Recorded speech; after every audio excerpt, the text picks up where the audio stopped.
Hi all, MS എക്സലിൽ ഞാനൊരു table create ചെയ്ത് വെച്ചിട്ടുണ്ട്. അതിൽ സ്റ്റാർ ഡേറ്റും എൻഡ് ഡേറ്റും കൊടുത്തിട്ടുണ്ട്.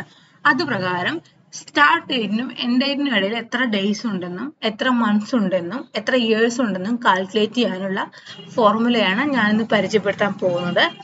അതിനുള്ള ഫംഗ്ഷനാണ് ഡേറ്റ് ഡിഫ്. ഞാൻ ഓൾറെഡി ഡേറ്റ് ഡിഫ് വെച്ചിട്ട് എങ്ങനെ ഏജ് കാൽക്കുലേറ്റ് ചെയ്യാന്നുള്ളത് എൻ്റെ ചാനലിൽ ഇട്ടിട്ടുണ്ട്. കാണാത്തവർ അത് പോയി കാണണം. നമുക്കിത് നോക്കാം.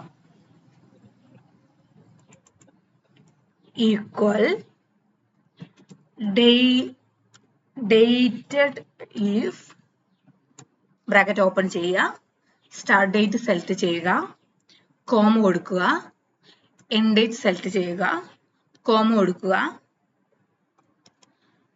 ഡബിൾ കോട്സിന്റെ ഉള്ളിൽ ഡേയ്സ് അല്ലേ കാൽക്കുലേറ്റ് ചെയ്യേണ്ടത്, അപ്പോൾ ഡി കൊടുക്കുക,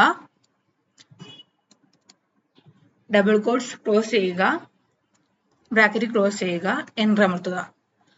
അപ്പൊ ഈ രണ്ട് സ്റ്റാർട്ട് ഡേറ്റിനും എൻഡ് ഡേറ്റിനും ഇടയിൽ എത്ര ഡേയ്സ് ഉണ്ടെന്നുള്ളത് കാൽക്കുലേറ്റ് ചെയ്ത് വന്നു. ഇനി നമുക്ക് ഫോർമുല താഴോട്ട് അപ്ലൈ ചെയ്യാം. അങ്ങനെ എല്ലാത്തിന്റെയും ഡേയ്സ് നമുക്ക് കിട്ടിയിട്ടുണ്ട്. ഇനി നമുക്ക് മന്ത് നോക്കാം. Equal dated if bracket open ചെയ്യുക, സ്റ്റാർട്ട് ഡേറ്റ് സെലക്ട് ചെയ്യുക, കോമ, എൻഡ് ഡേറ്റ് സെലക്ട് ചെയ്യുക, കോമ, ഡബിൾ കോഴ്സിനുള്ളിൽ നമ്മൾ ഡേയ്സിനാവുമ്പോൾ ഡി ആണ് കൊടുത്തത്, ഇവിടെ മന്ത്സ് ആയതുകൊണ്ട് എം ആണ് കൊടുക്കേണ്ടത്. ഡബിൾ കോഴ്സ് ക്ലോസ് ചെയ്യുക, ബ്രാക്കറ്റ് ക്ലോസ് ചെയ്യുക, എൻ്റർ അമർത്തുക. ഈ രണ്ട് ഡേറ്റിനുള്ളിലും എത്ര മന്ത്സ് ഉണ്ടെന്നുള്ളത് വന്നു. ഇനി ഫോർമുല താഴോട്ട് അപ്ലൈ ചെയ്യുക. അങ്ങനെ എല്ലാ മന്ത്സും നമുക്ക് കിട്ടിയിട്ടുണ്ട്. ഇനി നമുക്ക് ഇയേഴ്സ് നോക്കാം.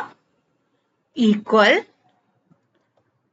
ഡേറ്റഡ് ഇഫ് ബ്രാക്കറ്റ് ഓപ്പൺ ചെയ്യുക, സ്റ്റാർട്ട് ഡേറ്റ് സെലക്ട് ചെയ്യുക, എൻഡ് ഡേറ്റ് സെലക്ട് ചെയ്യുക. ഇപ്രാവശ്യം നമുക്ക് ഇയേഴ്സ് ആണ് കാൽക്കുലേറ്റ് ചെയ്യേണ്ടത്, അപ്പോൾ ഡബിൾ കോഴ്സിന്റെ ഉള്ളിൽ y ആണ് കൊടുക്കേണ്ടത്. ബ്രാക്കറ്റ് ക്ലോസ് ചെയ്യുക, എൻ്റർ അമർത്തുക.